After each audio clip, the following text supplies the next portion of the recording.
obligation. First and foremost, let's set the stage. If you are a born-again believer and you have been saved by the grace of God, and you are a recipient of His Holy Spirit in your life, and you are a recipient of His blessings when you did not deserve it, when you are a recipient of His mercy when you deserve the opposite, and you are now born again, you ought to be grateful for that.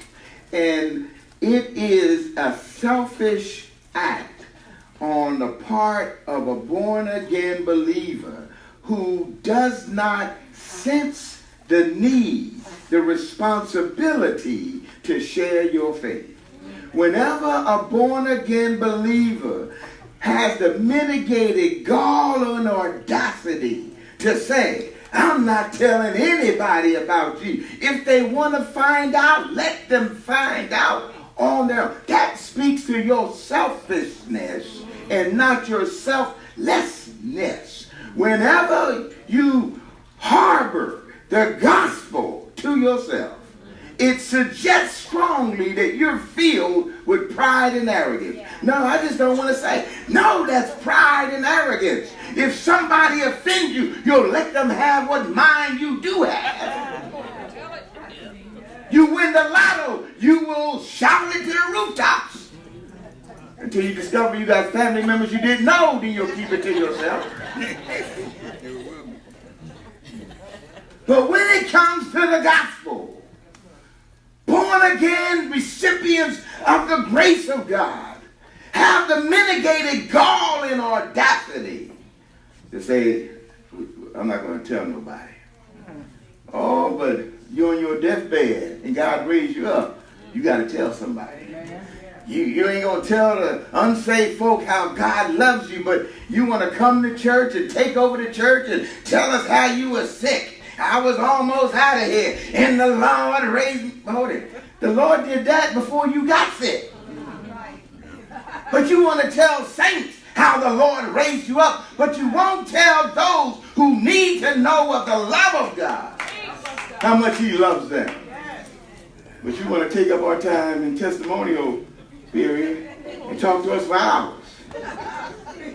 But you don't want to tell that man or woman on the street, that person on the job, about an amazing love. That speaks to your arrogance. And we as born-again believers got to deny ourselves so that He gets the glory. Listen to what Paul said. Paul said it nicely. He says, I am under obligation. I am under obligation. Before I get to who, I need you to understand what I mean by under obligation. I am under obligation. Sister Shirley, you know, my goal is to get to the point where we don't have any debt. And I remember, you may remember it, earlier years of our marriage, and it was all my fault. I understand it. But I just thank you for staying with me. Why are you laughing? I'm not being sarcastic. That's the truth. It was all my fault. And I spoiled Sister Shirley, but that's my fault too. I don't have a problem with it. You hang around me long enough, I'll spoil you too. I found out I spoiled a number of you CFF people by not letting y'all pay for the church anniversary years gone by. Because when we didn't let you pay for the church anniversary years gone by, we all showed up with your family, friends, and cousins and them down the street. But then when we had y'all pay, y'all don't show. So don't laugh at Shirley being spoiled. You know, this spoiling thing, I don't have a problem with spoiling folks. But anyway, Shirley, I just had to apologize to you on numerous occasions. You know, we used to get these phone calls. I was working at church, making pennies, while millionaires were in the church, and they were holding back their dollars. But you know, we were trusting the Lord. And so Shirley had to work a full-time job, and then I had to work security guard, falling asleep on the job. having people locked out. But you know, we would get these phone calls. You know, these phone calls, Pastor Cooper. Yeah, it was an electric guy called. He would ask me, how was my day? Anything, there's a problem going on in the Wilson home that we may need to know about. Then the person called about the car note. They first sent me a little pink paper, just a friendly reminder.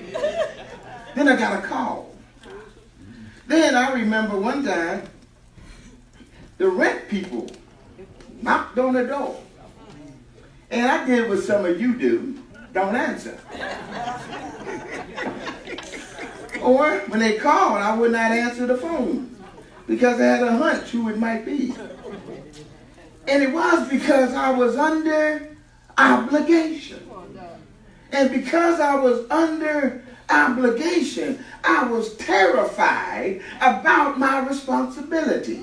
Because I did not have the means at that time to satisfy my obligation.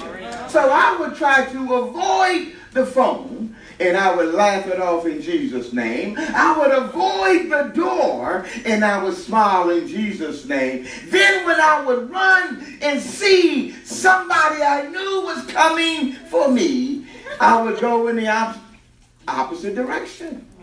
Because obligation says I got a responsibility. And as long as I don't see the gospel proclaiming it as an obligation, I will not accept my responsibility. Some of y'all been wondering, man, God hadn't talked to me. He said, I've been calling your name to go talk to somebody, and you have been hanging up on me. I've been tugging at your shoulder saying, talk to him about Jesus, and you walked in the opposite direction. I even gave you an in, and you just, I don't want to press the issue. There are two subjects people tell you don't talk about: politics and religion. Politics, because if you are with the donkey or the elephant, you're going to happen to run into the opposite, and y'all going to go bang, bang.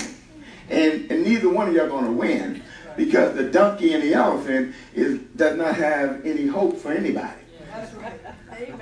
So you might as well try to find the lion of Judah, and then there'll be a big difference. But anyhow, but so they say don't have conversation about politics nor religion. Why? Because there are a number of religions out there.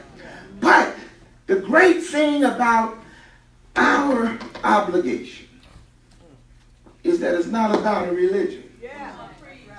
It's about a relationship. It's about a relationship you need to be able to communicate because you value it. You have placed your priority into this relationship, and so therefore you're not ashamed of it. So the first thing that would help us as it relates to being under obligation, that you owe it to them, is first of all understand that you were wretched yourself.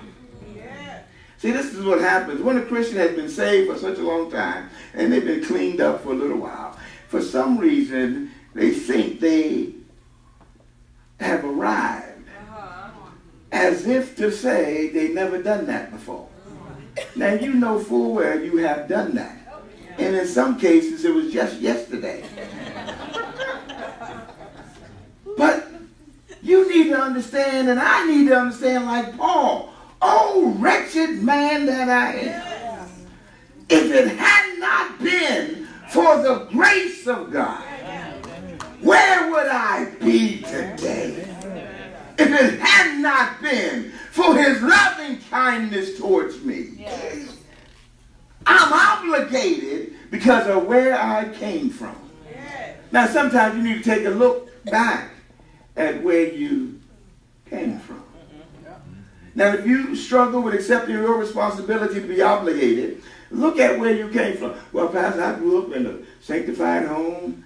We spoke in tongues, and we jumped the pews, and every time we sneezed, said, God bless you, somebody get the holy dance. And so that's fine.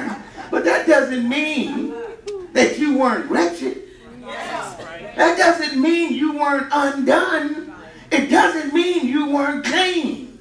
It just happens to mean that you were in a house that got their praise on. But I ain't talking about the house. I'm talking about you. You had moments that they didn't see you. So Paul says, oh, wretched man that I am. Man, a disgusting man. A polluted man. A vile man. Oh, wretched, disgusting, despicable man. See, if I don't want to accept my responsibility and seeing myself as obligated to communicate this gospel, it means you haven't had a good look at yourself in the mirror. Paul tells us in Romans chapter 7, verse 24, oh, wretched man that I am. Looking at the conflict between the flesh and the spirit. Oh, wretched man, disgusting man. Who's going to deliver me? Listen. Who's going to deliver me? Listen. You can't deliver yourself. You didn't deliver yourself. You didn't free yourself. You didn't. Somebody had to do it for you. You better be glad somebody else felt obligated. That preacher felt obligated. That Sunday school teacher felt obligated. Somebody in the community felt obligated. And if they had not, you would be lost. Heart and heart. Hellbound. But that's not all. You do this because of where you were, that you were wretched. But you also do this because you're obligated, because you're loved with the unsearchable love. This is what Paul says in Romans chapter 8. What is going to separate me from the love of Christ? He says neither height nor depth, nothing wide, nothing short, nothing tall, no calamities, nothing can separate me from his love. Listen, I was wretched and he delivered me. Now he says I'm secured in his love. There's nothing that I can do or nothing that can be done against me is going to separate me from his love. It's amazing what can separate us from one another's love. I was watching I think it's the most despicable and ridiculous new program, reality show on TV. And it's called Temptation. Have y'all seen Temptation? Now, y'all haven't, don't look at it. Too late. I know y'all going to start Googling and y'all going to go check it out, so I might as well tell you the premise. Here you have four couples that are engaged. And they've been dating for quite a while, and they've been engaged, and now they're preparing to get married. And then somebody had this bright idea. We want to test your love.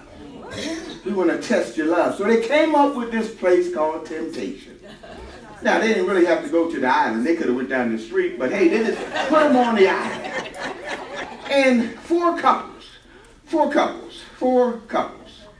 And they didn't bring out the hideous people. No, they didn't. They didn't bring out a guy with a keg. They brought out a guy with a six-pack. Yes, they did. They didn't bring somebody looking like me. They brought somebody out that was, well, polished. And then you could see the girls that were engaged trying to act like they didn't notice what they saw. Because when they looked at their man and looked at that man, I ain't interested. Liar. But the guys were just too dumb. When they brought out the voluptuous beauty, then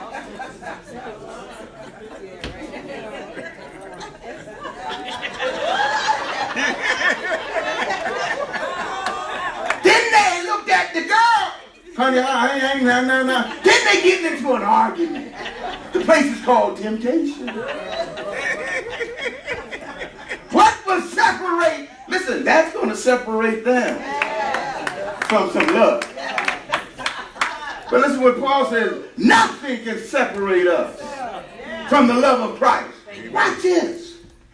You can live a life and you can trip, fall, and God will still love you. That's why you need to accept the responsibility and feel obligated. I got to tell somebody. Selfishness says, I'm going to keep this to myself. Why? Because I don't want anybody else to get this. Let me tell you a secret. If you don't tell them, God going to get somebody else to tell you. And then you're going to be envious when God delivers them. So watch this. So we do this because of our past, that we were wretched. We do this because of our present future, that we will never be separated from his love. Now he says, I am obligated to who? Watch what he says.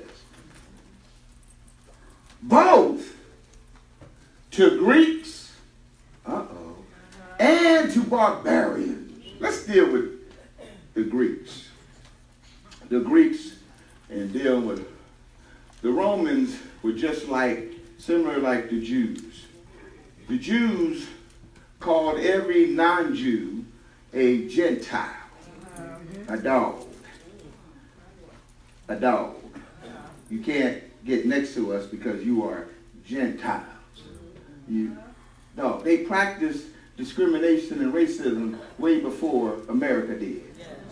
All right, because the Jews said if you're a non-Jew, you are a Gentile dog. But the Romans practiced it too. The Romans says Greeks are the sophisticates. If you're not a Roman, you are a barbarian. They practice it too. Now listen to what Paul said. Who are you obligated? Well, I'm obligated to both. I'm obligated to the Greeks. I'm obligated to the polished and the well-nourished. I'm obligated to the sophisticates. I'm obligated to the clean people. I'm obligated to the nice homeowner people. I'm obligated to the people who have nice jobs and live in gated communities. I'm obligated to the well-off and the well-to-do. I'm obligated to the folk who can speak proper English. I'm obligated to people who look like me. I'm obligated to people who are familiar with my culture. I'm obligated to you. But then he says, I'm obligated to both. To the barbarians. Now, who are they? Who are they? Now, the barbarians are your opinion of other people.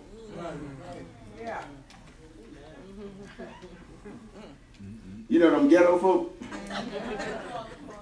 You know how we call some people, it was a ghetto fab wedding. It was ghetto fab. He said, I'm obligated to the ghetto folk. I'm obligated to the people in the inner city, in the outer city, in the outhouse, in the in-house. I'm obligated. Watch this. Paul says to the barbarians were known for being rude with their choice of words. In other words, they cursed all the time. Beep. How you doing? I'm doing beep. I was like beep. Beep, beep, beep, beep, beep, beep, beep. Words we can't use right now in service, but some of y'all probably won't be by. Beep, beep. It's words you use at home when you think nobody else hears. Beep, beep, beep. It's the modified version that you might use. Paul says, I'm obligated to that rugged person. I'm obligated to that disgusting, vile person. Paul says, I'm morally obligated, even if my culture says, stay away from it. It is written about the late Dr. Billy Graham during the days of Ernie Davis, Jim Brown, and Jesse Owens, when they would go to to the South to participate in athletic games such as football, lacrosse. These African Americans couldn't stay in nice hotels. And if they were in a nice hotel, they had to go through the back door from the basement. And then they would put them in a closet so they would not be seen amongst the good people of the South. Yeah. And even so bad, when they even won championships, they couldn't go to the celebration because it would be offensive for them to be in the presence of the good folk.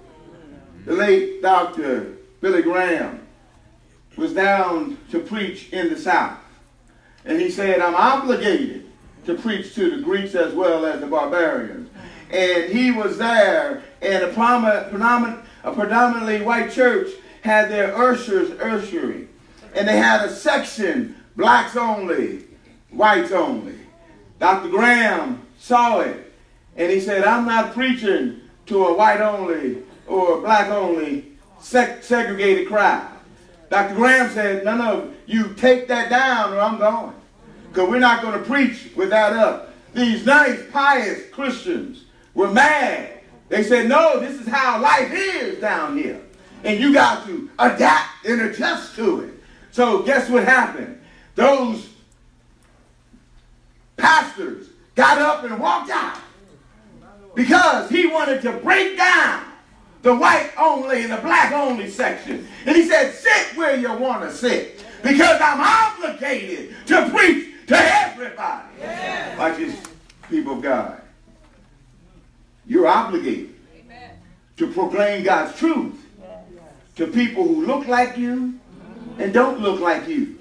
People who act like you and don't act like you. And without you trying to make them like you. Well, I'm about to share Jesus with you. I don't want you to stop cussing.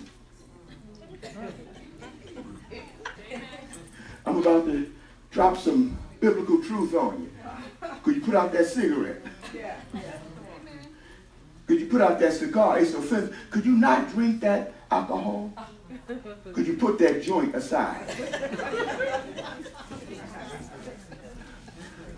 Can you turn that music off? Because I want the Spirit to penetrate. He says, I'm obligated right where they are. So like he says, I'm obligated too. To the Greek, the sophisticated. I'm obligated to the uncultured and uncivilized.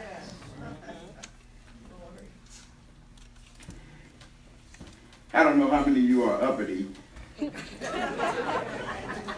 once people get saved, they get uppity. Yeah, listen to me.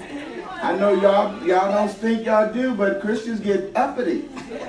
And we get so uppity we can't sit in certain chairs. We can't sit in certain places. We can't, I'm just sorry. We can't eat off of paper plates. We gotta have china. We can't have plastic forks. We gotta have silver forks. Oh, these people are so uncouth. Don't have tablecloth on the table. Don't have a centerpiece. They got chairs that don't match.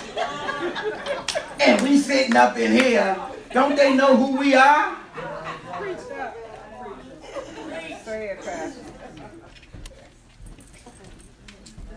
You can't go to their house, but you want them at your house because their house has some bugs running around that their kids gave names to. And that's going to take away your appetite. I can't be eating in places where I see a little ant, a little roach, and not even scared that I'm in the room. Because there was a day When a roach saw you, the roach left. But there's some homes where a roach sees you and says, hi, how you doing? Been waiting for you. Welcome to our house. Now you, listen now, we get a little uppity. Now if you never had that in your house, you need to thank the Lord. Everybody don't have that. But listen, you got to put your uppity self on the shelf. Quit putting your religion on the shelf. Put your uppityness on the shelf. And let the Christ, okay, I got to eat here. That's why you say your grace. Father, bless this food for the nourishment of my body. In Jesus' holy name. You say what you got to say so that you can share Christ because you are obligated. Amen, Pastor.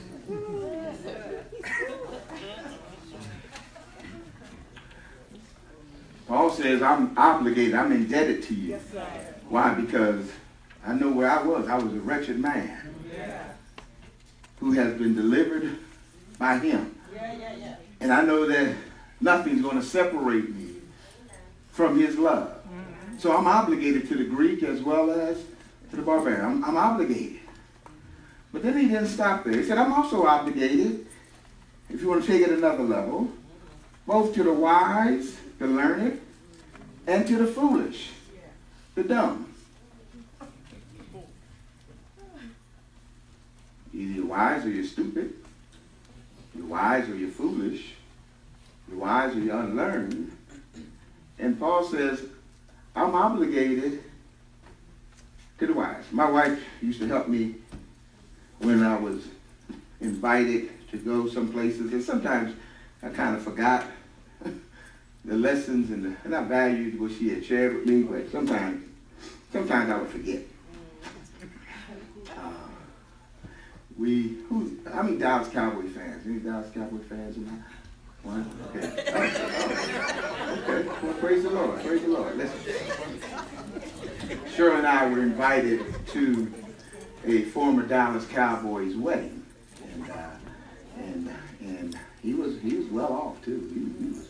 He was well off, and if I had to do it all over again, I would have went to a car place and rented a better car. You could tell we weren't in the knowing crowd. You know, we had a used beat up thing, but we praise the Lord that got us to and from. But we were invited to this former Cowboys home. And we go up there, have the audacity to give the valet our car.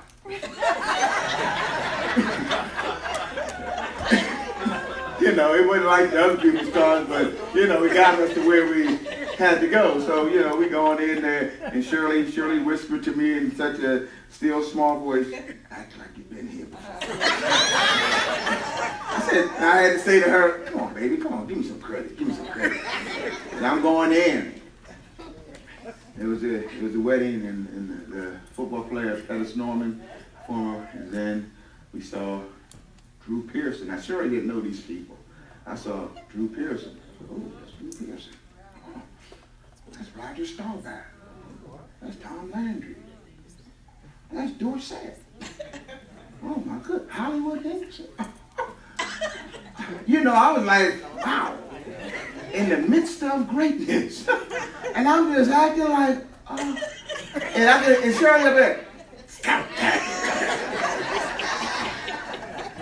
So I didn't share Jesus not with any of them. I didn't talk about Jesus to any of those sophisticated, well-off people. However, my wife and I were invited to this awesome wedding with all wealthy folk in the house, and I believe we were per capita probably the lowest ones in there. We weren't invited because we were in the know. We were invited because the Lord allowed me to be in charge of a new members class where he and his bride were members of, and we discipled them, and they remembered us. Man, I felt so good. But then we've been to other places where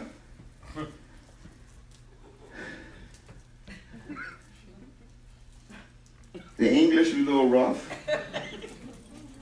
where the pants were sagging, dirty, and they had an odor all to themselves.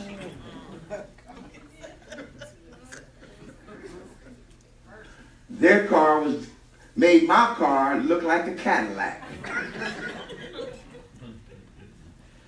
But watch this. Paul says, I don't care what your status or state in life. I am obligated to you. To do what?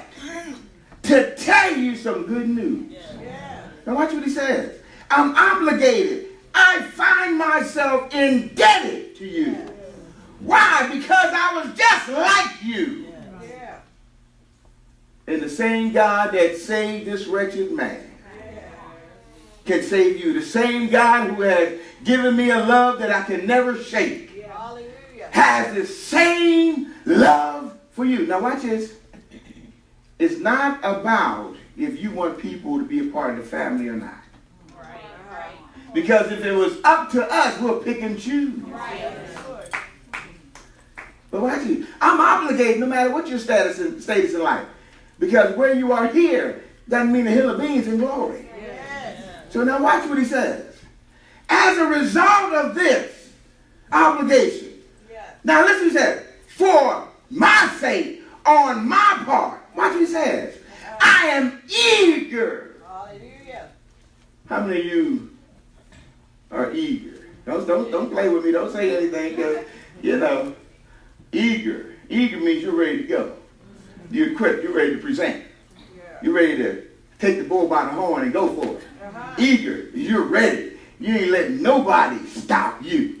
Eager. It's like if somebody was messing with your child. You're eager to get into the fight.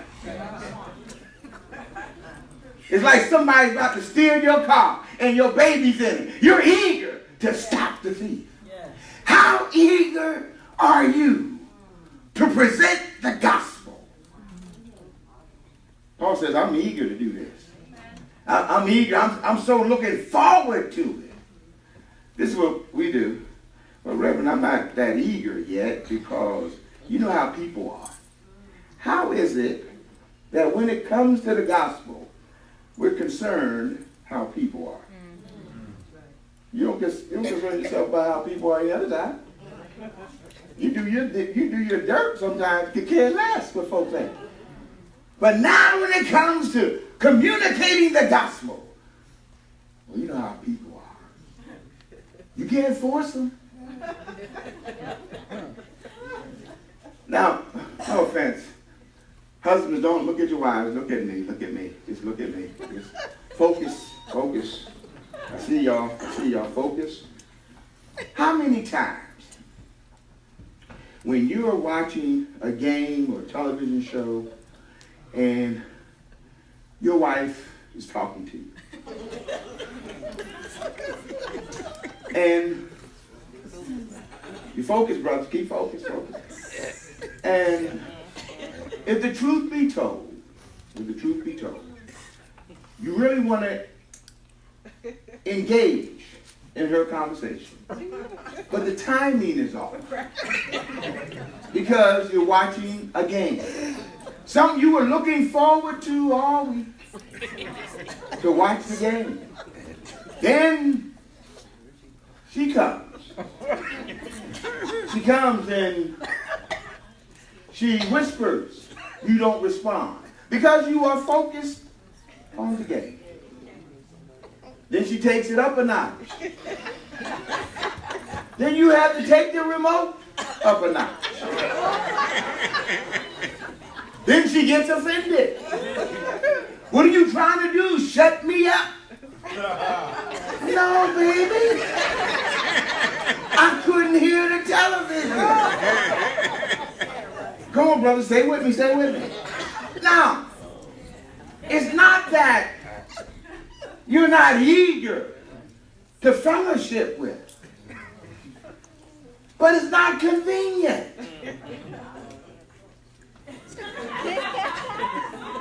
It's not convenient.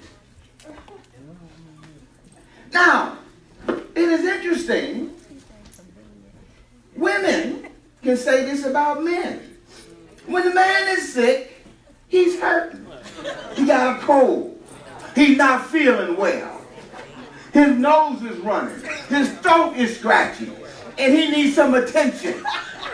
Where are you, ladies? I know what y'all do. Y'all go get him some NyQuil, Benadryl. Y'all get him his medicine, some hot tea and stuff. And you come and you bring it on the tray. And you say, I hope you feel better, honey. Let me pray for you, lady number one. And then you do your thing. And you're so concerned about him. Some ladies will say, quit acting like a baby. You just got a cold. There's some NyQuil in the cabinet. Go get it. That's what, because she's not too eager. Because it messes up with what she is currently engaged in. What do you mean, Reverend? Well, it's amazing. Paul says, I'm eager. In other words, he says, hold it. I'm flipping the script on what's convenient and inconvenient. It's convenient for me to preach the gospel. It's inconvenient for me not to. Watch this, y'all. There comes a moment in time when we got to understand our obligation. What comes with that is a responsibility to eagerly proclaim the biblical truth. You and I got to flip the script. It's no longer, watch this, inconvenient. It's now necessity. Why? Because you don't know when the Lord's coming back. And because you don't know, it behooves us to proclaim His truth. Let me close with this. I was listening one day to a preacher. Shirley and I were riding somewhere, and I was listening to this preacher on the radio, and he was sharing a story about this old preacher who had a passion and he had a zeal to see the unsaved saved. He had a passion and he was eager, he felt obligated.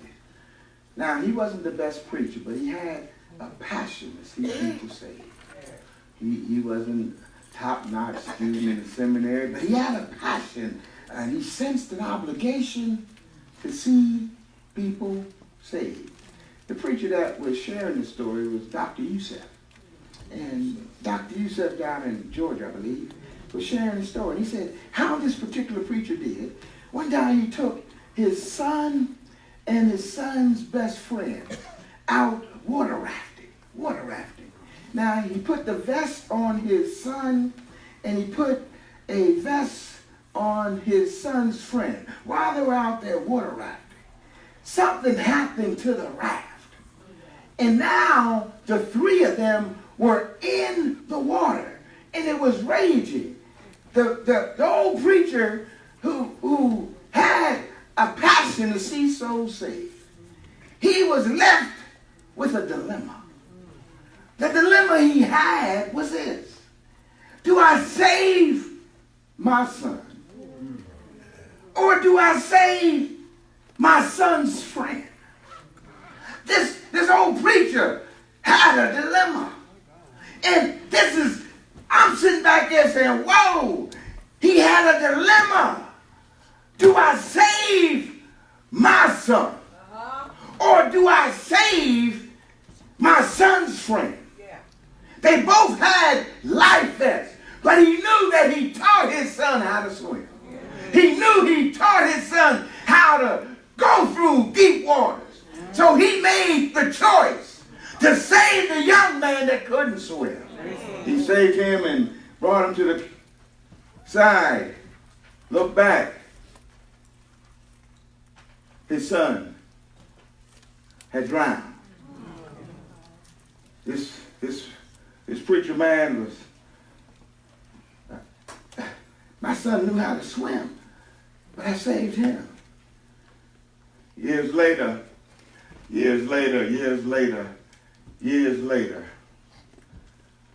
Dr. Youssef said he was sitting in church one day, and he had invited this old man to his pulpit because he wanted just to introduce him to his congregation.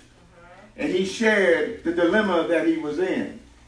But then the old man said, I'm glad I made the decision I made. And people said, what do you mean? Let your son die for somebody else's kid? What's wrong with you? He said, I know where my son is. We're going to see him in glory. But if I had saved my son, the good Reverend Dr. Youssef wouldn't be here today. And he wasn't saved at the time. So I'm glad I saved him to see what God's going to do in his life because of the choice that I made. It behooves us to accept our obligation to preach the gospel to the sophisticated, unsophisticated, the hood folk, the non-hood folk, the good-speaking folk, non-speaking folk. It behooves us to accept our responsibility.